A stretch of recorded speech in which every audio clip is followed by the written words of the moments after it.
Start करते हैं R S Agarwal objective general English का सेट 4 एंटोनिम्स।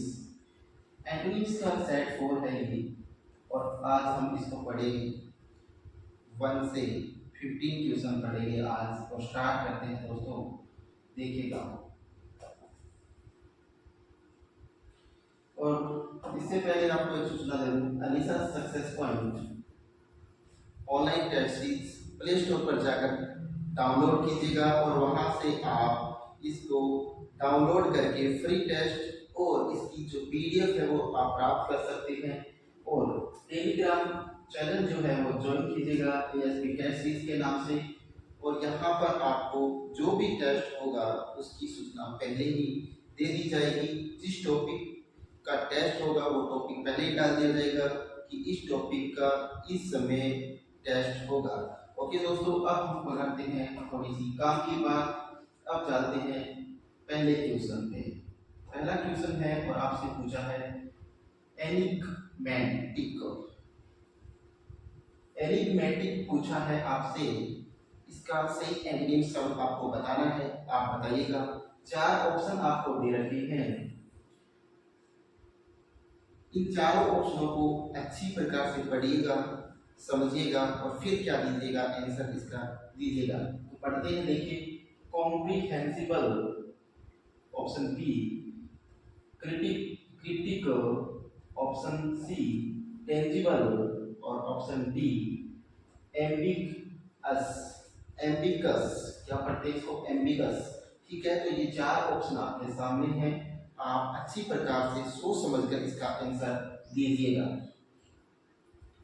ओके दोस्तों, देखते हैं इसका राइट आंसर है वो क्या होगा। देखिए,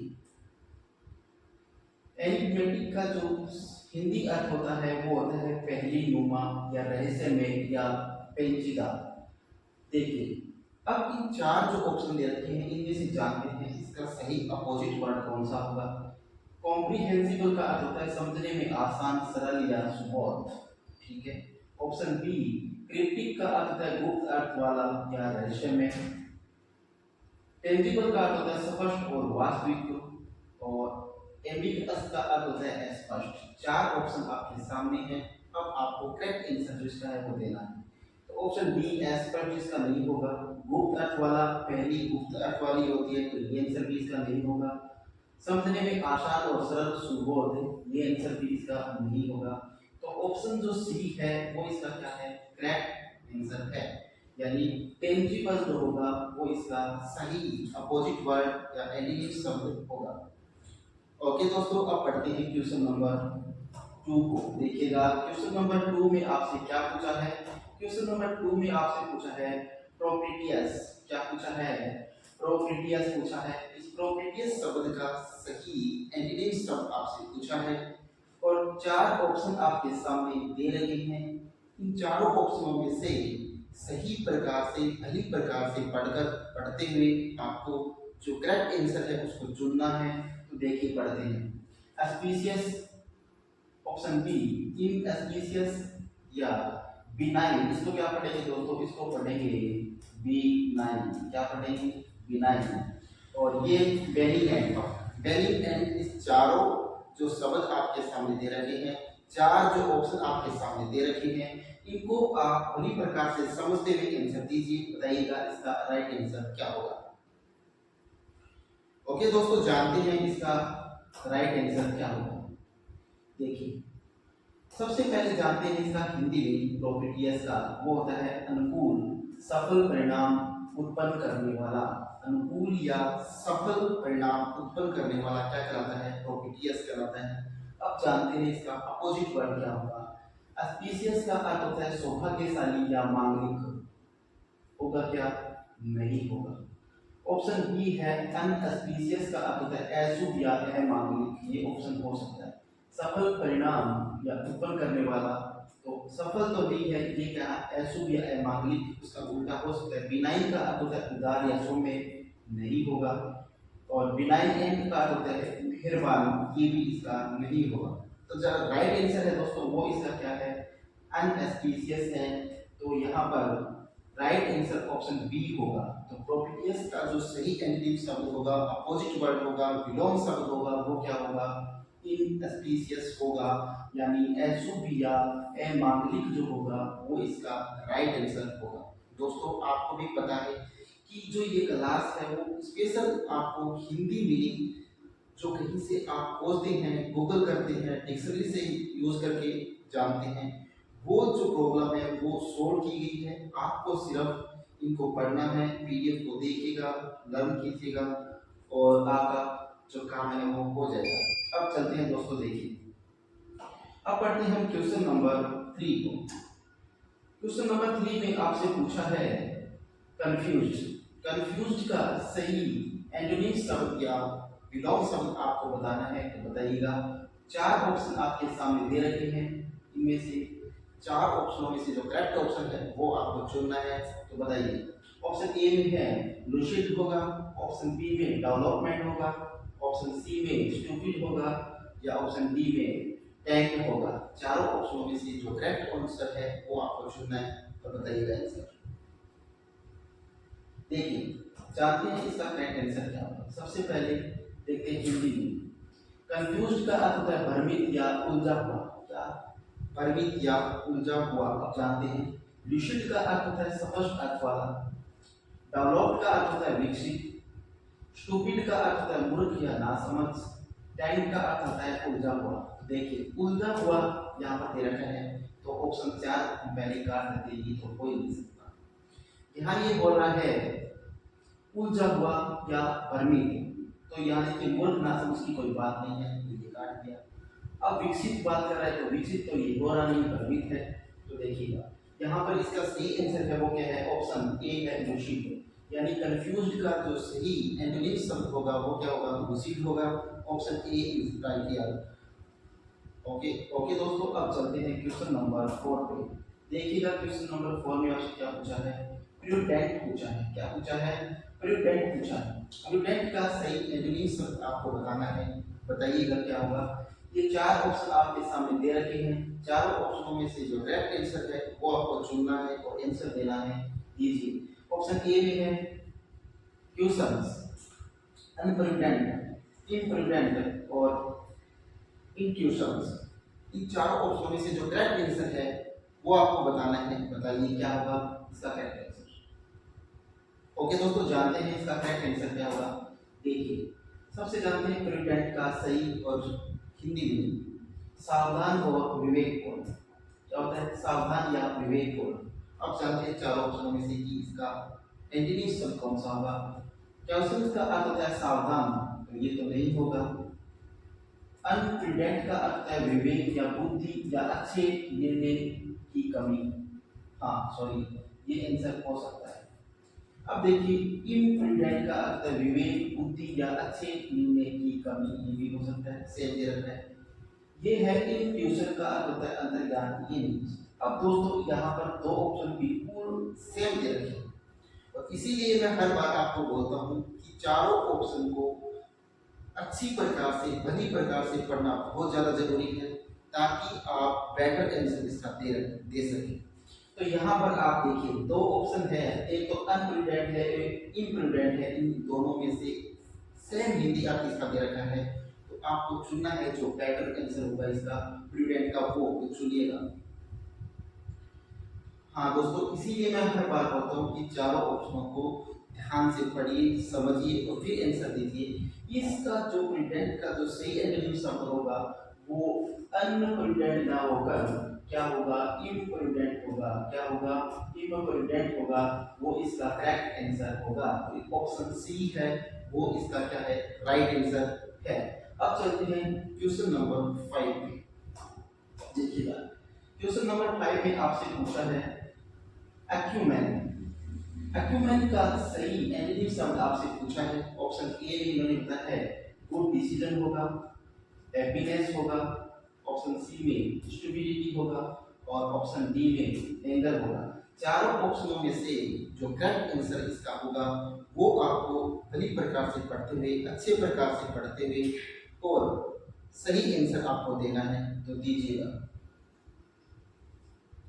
ओके दोस्तों, देखते हैं इसका राइट आंसर क्या होगा। देखिए एक्यूमेन का जो सही हिंदी अर्थ होता है वो होता है कुशाग्र बुद्धि, तेज बुद्धि वाला। ठीक है, अब देखते हैं गुड डिसीजन का अर्थ होता है अच्छा निर्णय, तो ये तो नहीं होगा। हैप्पीनेस का अर्थ होता है खुशी, तो ये भी नहीं होगा। स्टुपिडिटी का अर्थ होता है मूर्खता, ये थोड़ा थोड़ा लग रहा हो सकता है कुशाग्र तेज बुद्धि और मूर्ख, लेकिन देखिएगा ऑप्शन 4 को पढ़ते हैं पहले। एंगर का अर्थ होता है गुस्सा। ठीक है, तो यहाँ पर जो इसका करेक्ट एंटोनी शब्द होगा एक्यूमेन का वो होगा एंगर। ऑप्शन डी है वो इसका क्या है, बिल्कुल सही आंसर है। हाँ मैंने, हाँ दोस्तों ओके, देखते हैं क्वेश्चन नंबर 6। देखिए क्वेश्चन नंबर 6 में आपसे क्या पूछा है, वो पूछा है कि select the most appropriate antonyms to substitute the underlined word in the given sentence।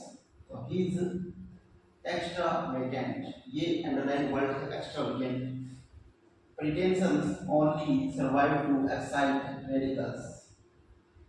इसमें ऑप्शन ए में दे रखा है लेविश होगा, ऑप्शन बी में कॉस्टली होगा, ऑप्शन सी में फैंसीफुल होगा और ऑप्शन डी में इकोनॉमिकल होगा। तो ये 4 ऑप्शन आपके सामने हैं, इन चारों ऑप्शनों में से जो करेक्ट आंसर है वो आपको चुनना है और इसका करेक्ट आंसर देना है। बताइएगा क्या होगा इसका correct answer.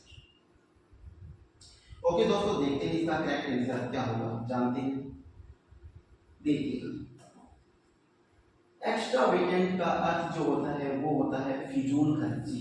Pretension only survive to excite radicals, कि जो लोग या जो फिजूल खर्ची का प्रिटेंशन होता है दिखावा करना, कि जो फिजूल खर्ची का दिखावा करते हैं only survive to excite radicals. Radicals होता है उपहास, क्या होता है उपहास, और ये होता है उत्तेजित, क्या होता है उत्तेजित। ठीक है, कि जो लोग फिजूल खर्ची का दिखावा करते हैं वो केवल उपहास को उत्तेजित करते हुए बढ़ावा देते हैं या बढ़ावा देने का काम करते हैं। क्या करते हैं कि जो लोग फिजूल खर्ची का दिखावा करते हैं वो केवल क्या करते हैं, उपहास की उत्तेजना या उत्तेजित करते हुए या उत्तेजना का क्या करते हैं, केवल सर्वाइव करते हैं, काम करते हैं। तो दोस्तों जो लोग क्या क्या करते हैं, कोई चीज ले आते हैं और उसका दिखावा करते हैं, क्या करते हैं दिखावा। कई लोग होते हैं गांव में, शहर में भी होते होंगे, तो वहां पर लोग क्या करते हैं दिखावा ज्यादा करते हैं। जब आजकल जो प्रचलन में चीजें हैं कि लोग धर्म का, चाहे वो हिंदू हो, मुस्लिम हो, सिख हो, ईसाई हो, वो सभी लोग क्या कर रहे हैं आजकल धर्म का बहुत ज्यादा लोग दिखावा कर रहे हैं।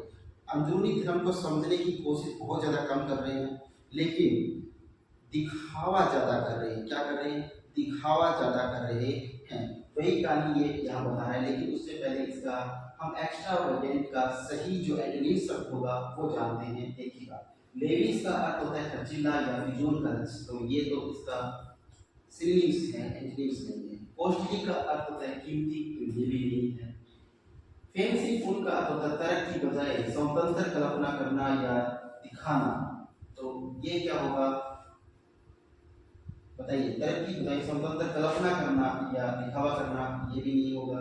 फिजूल खर्ची का क्या होगा, इकोनॉमिकल होगा यानी किफायती। फिजूल खर्ची का क्या होगा, ऑप्शन डी है वो सही करेक्ट आंसर होगा, इकोनॉमिकल यानी किफायती।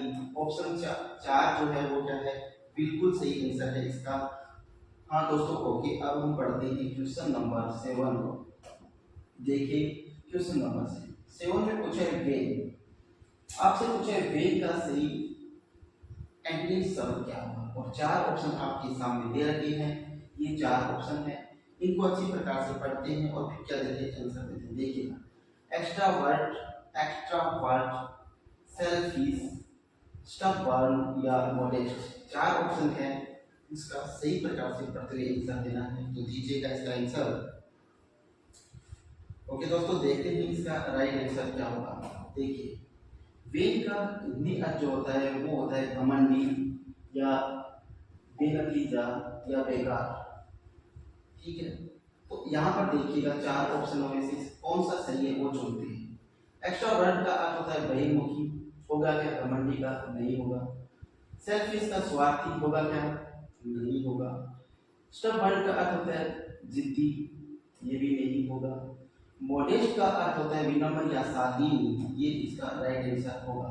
तो घमंडी वेन का जो सही करेक्ट एंटोनिम शब्द होगा वो क्या होगा? मॉडेस्ट होगा, यानी ऑप्शन डी क्या है इसका करेक्ट आंसर है। हाँ दोस्तों, ओके, अब पढ़ते हैं क्वेश्चन नंबर 8 को। देखिएगा क्या पूछे, आपसे पूछा select the word is opposite in meaning to the underlined word in given sentence. Sentence तरीके she was reluctant to say anything to the member of board. She was reluctant. She was reluctant. Reluctant जो शब्द है उस शब्द का आपको सही English शब्द बताना है। To say anything to the member of the board कि वह बोर्ड के सदस्यों को कुछ भी नहीं कहना चाहती थी या उसकी कहने की कोई इच्छा नहीं थी। ठीक है, ये इसका हिंदी अर्थ है। अब जानते हैं ये चार ऑप्शनों में से इस रेक्टेंट का सही एंटोनिम शब्द कौन सा होगा। देखिए, एपिटेंट होगा, हेजिटेट होगा, एगर होगा या एनॉयड होगा। चारों में से जो करेक्ट आंसर होगा वो आपको बताना है, बताइएगा। जानते हैं दोस्तों इसका राइट आंसर। देखिएगा इसका जो राइट आंसर है वो क्या होगा। जो शब्द है रेलुक्टेंट का अर्थ होता है अनिच्छुक। ठीक है, ऑप्शन ए में देखते हैं, इन्हें बताइए रिटेंट का अर्थ होता है अधीर या आतुर या व्यग्र। ठीक है, तो ये तो इसका आंसर नहीं होगा। ऑप्शन बी में दे रखा है हेजिटेट यानी संकोच करना, ये भी ऑप्शन नहीं होगा। ऑप्शन 3 नंबर में दे रखा है एगर का अर्थ होता है आतुर। अनिच्छुक का क्या होगा? आतुर, जल्दी करना, बताने के लिए बहुत ज्यादा एक्साइटेड हो जाना, तो आतुर यहाँ पर राइट होगा। एनॉयड का अर्थ होता है नाराज, ये भी नहीं होगा। तो यहाँ पर ऑप्शन जो नंबर 3 है वो क्या है? करेक्ट है, एगर। तो यहाँ पर हाँ, ओके दोस्तों, अब पढ़ते हैं क्वेश्चन नंबर 9 को। देखिएगा 9 नंबर क्वेश्चन नंबर 9 में क्या पूछा है? Select the most appropriate antonyms to the substitute the underlined word in the given sentence. दे रखा है people with generous heart can see the intrinsic value something which looks worthless to the others। ठीक है, क्या बोल रहे हैं कि people with generous heart, generous होता है उदार, कि उदार हृदय वाले लोग, क्या उदार हृदय वाले लोग can see the intrinsic value in something कि किसी भी वस्तु का आंतरिक मूल्य जान जाते हैं या जान लेते हैं। इंटरजेनिक का अर्थ होता है आंतरिक। ठीक है, कि उदार हृदय वाले लोग किसी भी वस्तु का, किसी भी चीज का आंतरिक मूल्य जान जाते हैं या जान लेते हैं। Which looks worthless to other, कि जो चीज दूसरे लोगों को क्या लगती है? वर्थलेस लगती है, यानी बेकार लगती है। कि जो चीज दूसरे लोगों को बेकार लगती है उस चीज का मूल्य उदार हृदय वाले लोग हैं वो आंतरिक तौर से जान लेते हैं। ये इसका क्या है? हिंदी मीनिंग है। लेकिन हमें जानना है सिर्फ इस शब्द का एंटोनिम शब्द, वो बताएंगे ये 4 वर्ड जो आपको दे रखे हैं। इन चारों में से जो करेक्ट आंसर होगा वो आपको चुनना है, चुनिएगा। इपिटेंट का अर्थ होता है जेन्युइन होता है या अनरिलेटेड होता है या एक्स्ट्रानियस होता है। तो इन चारों में से आपको करेक्ट आंसर चुनना है, चुन के आप आंसर दीजिएगा। जानते हैं इसका करेक्ट आंसर क्या होगा।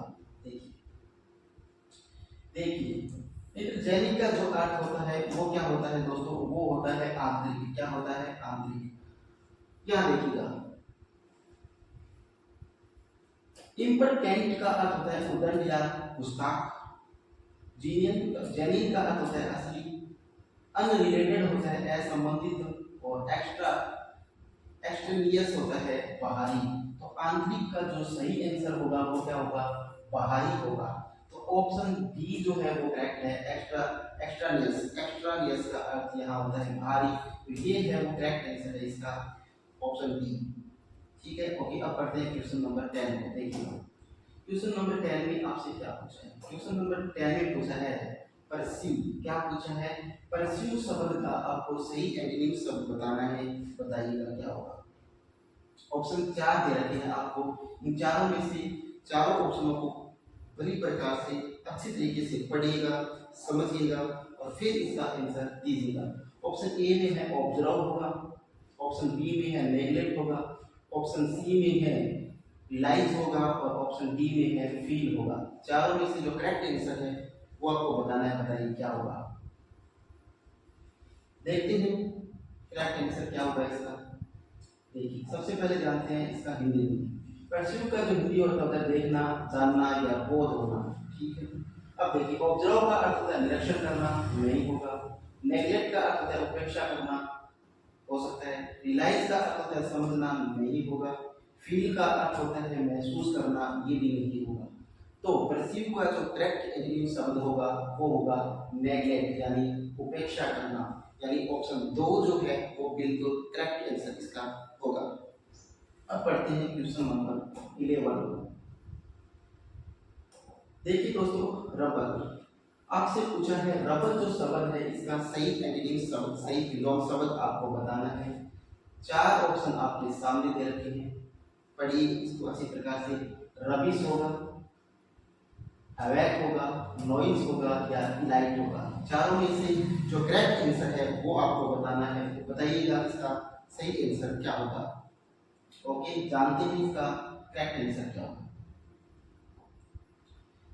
करेक्ट आंसर जानते हैं। देखिए रबर का जो सही हिंदी अर्थ होता है वो होता है असंगठित भीड़। क्या? असंगठित भीड़। अब देखिए रबिश का अर्थ होता है बकवास, तो ये नहीं होगा। अवैध का अर्थ होता है पढ़ ले, ये भी नहीं होगा।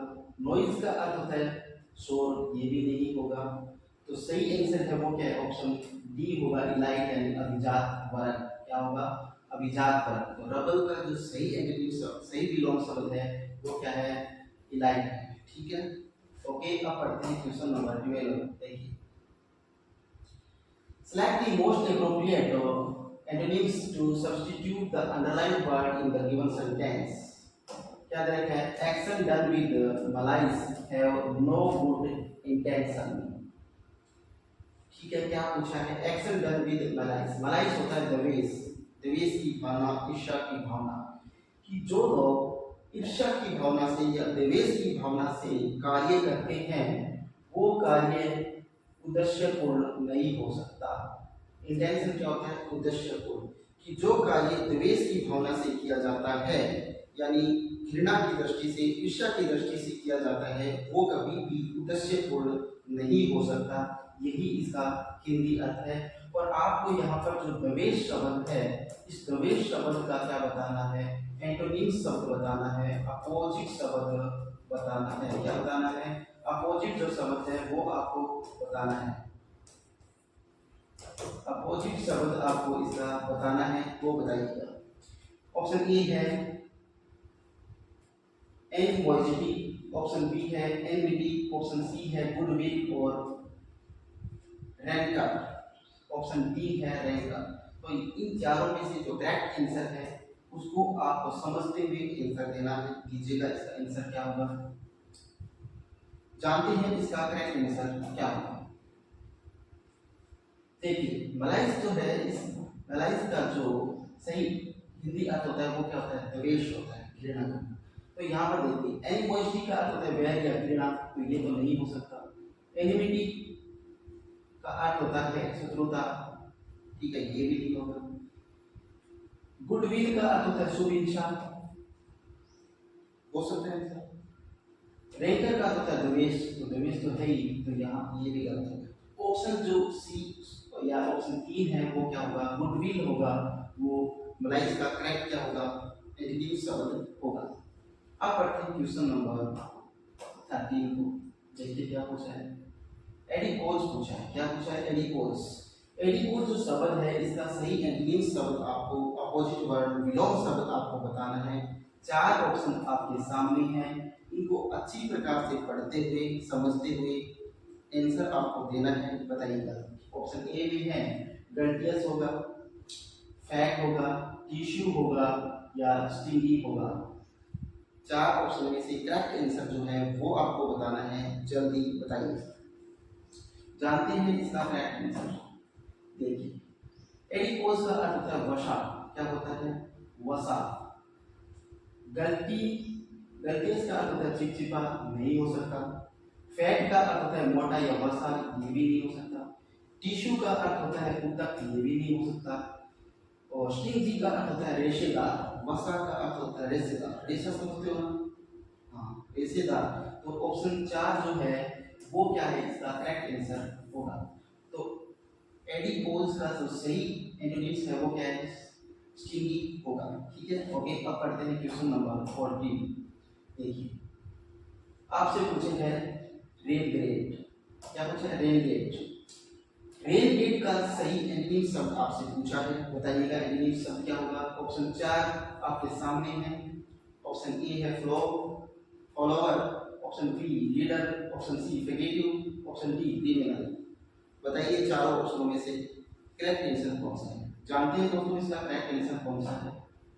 देखिए इसका हिंदी मीनिंग होता है सौ पक्ष त्यागी।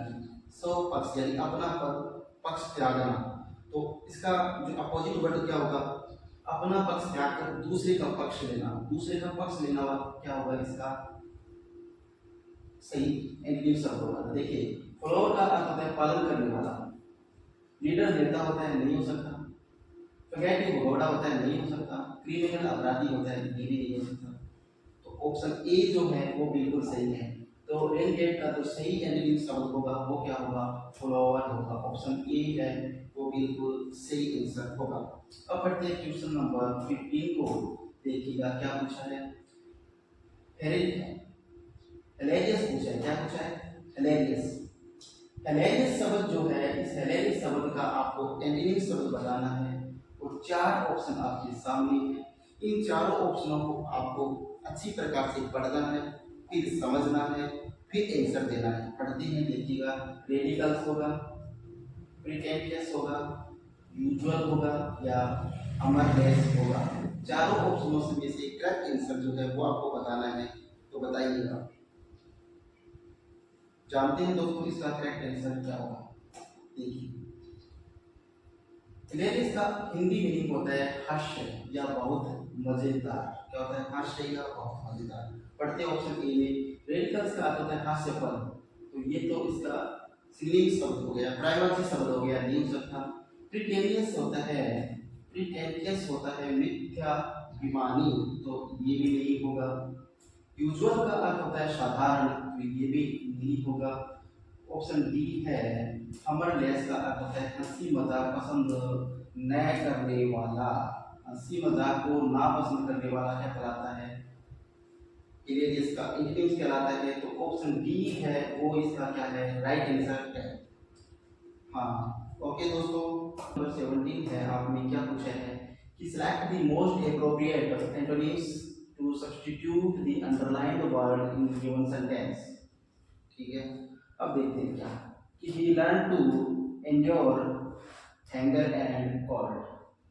कि उसने हंगर भूख और ठंड के साथ, एंड्योर होता है साहस, कि उसने भूख और ठंड में भी साहस के साथ सीखा। ठीक है, अब आपको इसका जो एंटोनिम्स है वो आपको बताना है। क्या होगा? चार ऑप्शन आपको दे रखे हैं। इन चारों ऑप्शनों में से जो करेक्ट ऑप्शन है वो आपको चूज करना है।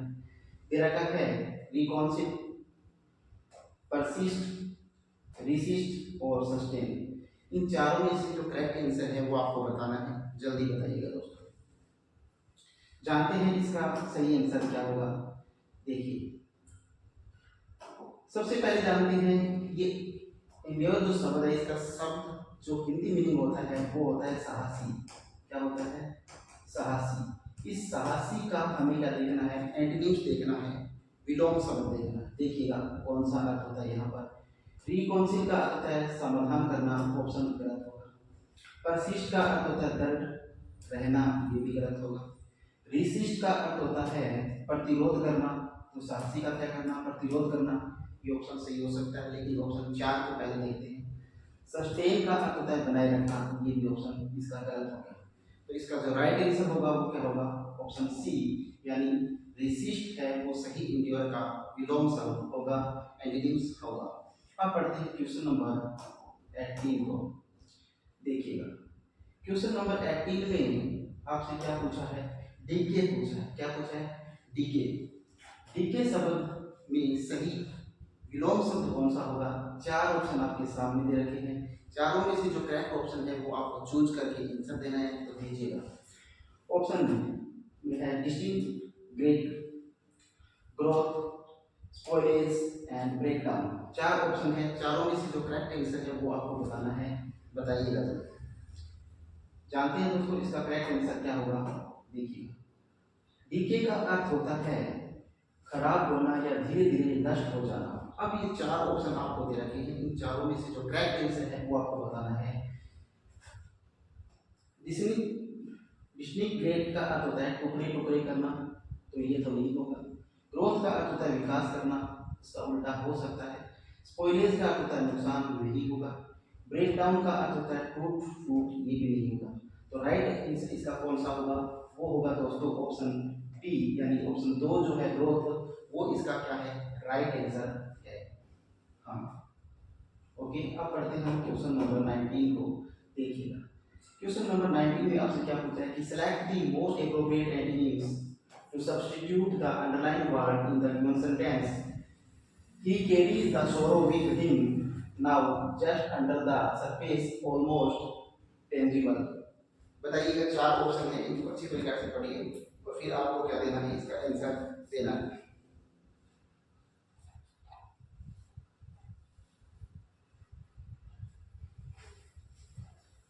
हाँ दोस्तों बताइएगा। ऑप्शन ए में है डिटेक्टेबल, ऑप्शन बी में है अब्स्ट्रैक्ट, ऑप्शन सी में है एक्चुअल और ऑप्शन डी में है डिस्टिंक्ट। चारों में से जो करेक्ट आंसर है वो आपको बताना है, जल्दी बताइए। पहले इसका हिंदी अर्थ जानते हैं। He carries that sorrow with him now, वो अब भी अपने दुख को साथ लेकर चलता है, वह अभी भी अपने दुखों को साथ लेकर चलता है। Just under the surface, surface होता है सतह से, कि सतह के नीचे भी, सतह के नीचे भी। ऑलमोस्ट टेंजिबल, टेंजिबल का अर्थ होता है मूर्त या अनुकृतियां, ठीक है। तो अब देखिएगा इन चारों में से जो करेक्ट आंसर होगा वो हम जानते हैं कि कौन सा होगा इसका करेक्ट आंसर। देखिए तो देखिएगा टेंजिबल होता है अनुभूतियां, अनुभूतियां या मूर्त, ठीक है। क्या होता है इसका अर्थ, मूर्त।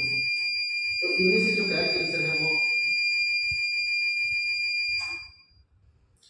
इसका जो करेक्ट आंसर है वो देखना है क्या होगा। देखिए डिटेक्टेबल का होता है पता लगाने योग्य, नहीं होगा। अब्स्ट्रैक्ट का अर्थ होता है मूर्त, अमूर्त, मूर्त का उल्टा हो गया, अमूर्त अपोजिट हो गया। एक्चुअल का अर्थ होता है वास्तविक, ये गलत हो गया। स्ट्रिक्ट का अर्थ होता है विशिष्ट, ये गलत हो गया। तो इसका राइट आंसर है वो कौन सा है, ऑप्शन बी, यानी अब्स्ट्रैक्ट जो होगा वो इसका राइट आंसर होगा, ठीक है। अब चलते हैं क्वेश्चन नंबर 20 पे। क्वेश्चन नंबर 20 में क्या पूछा है दोस्तों आपसे, वो पूछा है select the most appropriate antonyms substitute the underline word in the given sentence. Sentence दे रखा है कि ही हैड 100 करेजियस साइंटिस्ट, कि हमारे पास साहसी, करेजियस क्या होता है, साहसी, सैकड़ों साहसी विज्ञानी थे, कि हमारे पास सैकड़ों क्या थे, साहसी विज्ञानी थे। अब चार ऑप्शन दे रखे हैं, आपको करेजियस का सही एंटोनिम शब्द बताना है। देखिएगा डिफेंड, गैस्टी और ओडिसियस एंड वैलिएंट। चारों में से जो करेक्ट आंसर है वो आपको बताना है, बताइएगा। जानते हैं इसका करेक्ट आंसर। देखिए क्रेजिस का अर्थ जो होता है वो क्या होता है दोस्तों, क्रेजिस का जो अर्थ होता है वो होता है साहसी। क्या होता है, साहसी। और इसका चार ऑप्शन में से देखिए डिफिडेंट का अर्थ होता है संकोची, नहीं होगा। गैस्टी साहसी, ये भी नहीं होगा। ऑडियंस होता है साहसी, ये भी नहीं होगा। और वेलिएंट होता है बहादुर, ये भी नहीं होगा। सॉरी दोस्तों, इनडिफेंट का अर्थ होता है संकोची, और ये सभी बहादुरी और साहसी हो गई। इसका जो राइट आंसर होगा वो कौन सा होगा, ऑप्शन ए होगा डिफिडेंट, ठीक है। तो ऑप्शन ए है वो यहाँ पर करेक्ट आंसर होगा। चलते हैं 21 में।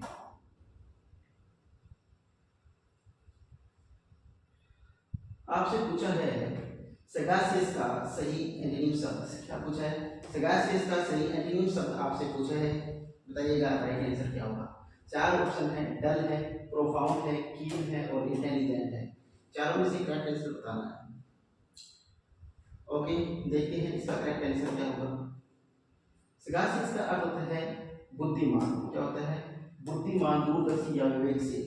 देखते हैं चार ऑप्शन में से इसका अपोजिट वर्ड क्या होगा। डल होता है मंदबुद्धि या उदासीन, सही मिल गया, लेकिन चार ऑप्शनों को पढ़ते हैं। प्रोफाउंड का अर्थ है गंभीर, गहरा, मन को अत्यधिक प्रभावित करने वाला। कीन होता है उत्सुक, इंटेलिजेंट होता है बुद्धिमान। ये तीनों क्या है? गलत। तो राइट आंसर इसका क्या होगा? ऑप्शन ए यानी डल इसका क्या है? राइट आंसर होगा। अब हम पढ़ते हैं क्वेश्चन नंबर 22 को। देखिए, हार्मनी शब्द जो है इसका एंटोनिम्स बताना है। चार वर्ड आपके सामने हैं, चारों वर्डों में से जो करेक्ट वर्ड है वो आपको चूज करना है, चूज कीजिएगा। पीस होगा, डिस्कॉर्ड होगा, ट्रैंक्विलिटी होगा और गुडविल होगा। चारों में से जो करेक्ट आंसर है वो चूज करके आंसर करना है। बताइए, जानते हैं इसका राइट आंसर। हार्मनी का अर्थ होता है सामंजस्य या तालमेल बैठाना। पीस का अर्थ होता है शांति, ये नहीं होगा। डिस्कॉर्ड का अर्थ होता है कलह, होगा। ट्रैंक्विल होता है शांति और गुडविल होता है सुविचार, ये नहीं होगा। तो राइट आंसर इसका कौन सा होगा दोस्तों? वो होगा ऑप्शन बी, डिस्कॉर्ड। तो ऑप्शन बी है वो इसका करेक्ट आंसर है। अब चलते हैं क्वेश्चन नंबर 23। सैलिएंट का पूछा है आपसे। सैलिएंट का सही एंटोनिम शब्द पूछा है। चार वर्ड आपके सामने हैं, चारों में से जो सही आंसर इसका होगा वो आपको बताना होगा। देखा है चीफ होगा, रिमार्केबल होगा या इनसिग्निफिकेंट होगा या इमिनेंट होगा। चारों में से करेक्ट आंसर बताना है। ओके, देखते हैं करेक्ट आंसर इसका क्या है। सैलिएंट का अर्थ होता है सर्वाधिक महत्वपूर्ण या सबसे अधिक दिखाई पड़ने वाला। ठीक है, तो चीफ, चीफ होता है दैट्स, ये नहीं होगा। रिमार्केबल होता है उल्लेखनीय या विलक्षण, ये भी नहीं होगा। इनसिग्निफिकेंट होता है महत्वहीन या निरर्थक, लेकिन चार भी पढ़ते हैं ऑप्शन। इमिनेंट का अर्थ होता है प्रख्यात, ये ऑप्शन इसका गलत है। तो ऑप्शन जो तीन है इनसिग्निफिकेंट, वो साइलेंट का से क्या होगा? सही आंसर होगा। तो option C is right here. Okay, अब पढ़ते हैं हम क्वेश्चन नंबर 24 को। Select the most appropriate adjectives or substitute the underlined word in the given sentence. The more बुद्धिमान, कि जो सर्वाधिक बुद्धिमान एम्प्लॉयर होते हैं वो क्या करते हैं? टर्म्स बेटर, वो अधिक क्या करते हैं? टर्म्स अधिक जो शब्द हैं वो क्या करते हैं? प्रदान करते हैं, अधिक ऑफर प्रदान करते हैं। जो बुद्धिमान ज्ञानवान जो एम्प्लॉयर होते हैं वो अधिक क्या करते हैं? अपना टर्म्स है वो प्रदान करते हैं। अब यहाँ पर आपको देना है इलाइटेंट का सही एंटोनिम शब्द।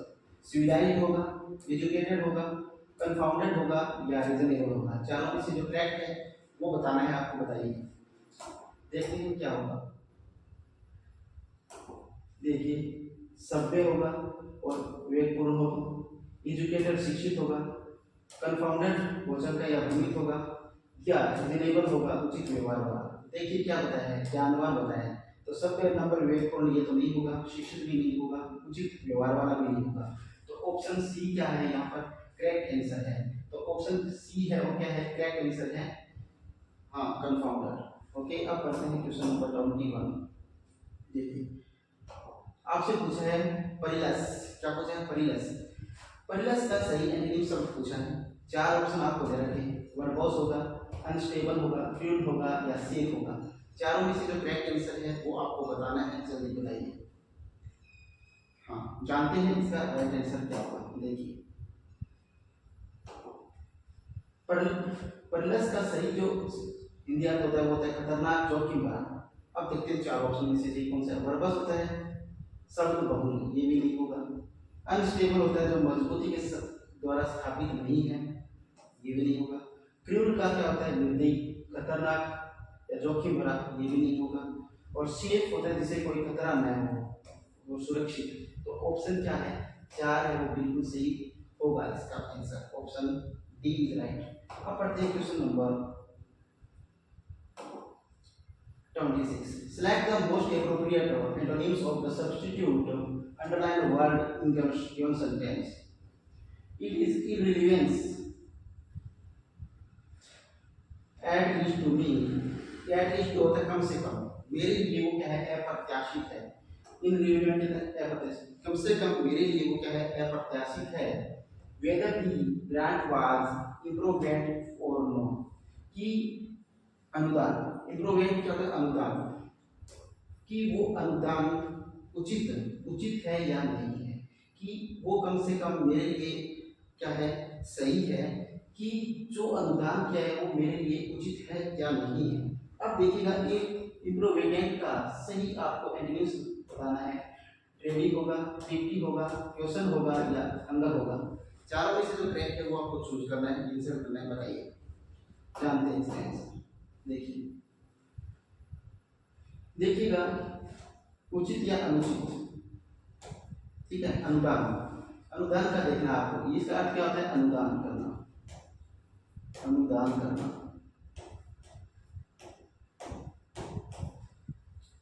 प्रेरित का अर्थ होता है धीमा या सामान्य, गलत है। 50 का अर्थ होता है मितव्ययी, तो अनुदान करना मतलब दान करना, तो इसका अर्थ होता है मितव्ययी होगा, ये ऑप्शन सही हो सकता है। क्वेश्चन का अर्थ होता है सावधानी नहीं होगा, अंदर का अर्थ होता है धोखा, ये भी नहीं होगा। तो इसका जो करेक्ट आंसर होगा वो क्या होगा, वो होगा 50 यानी मितव्ययी। Option B is right here. Okay दोस्तों, ये सेट नंबर 4 यहाँ पर समाप्त होता है। क्लास देखने के लिए आपका बहुत बहुत धन्यवाद। क्लास को शेयर, लाइक और सब्सक्राइब कीजिएगा। थैंक यू, धन्यवाद।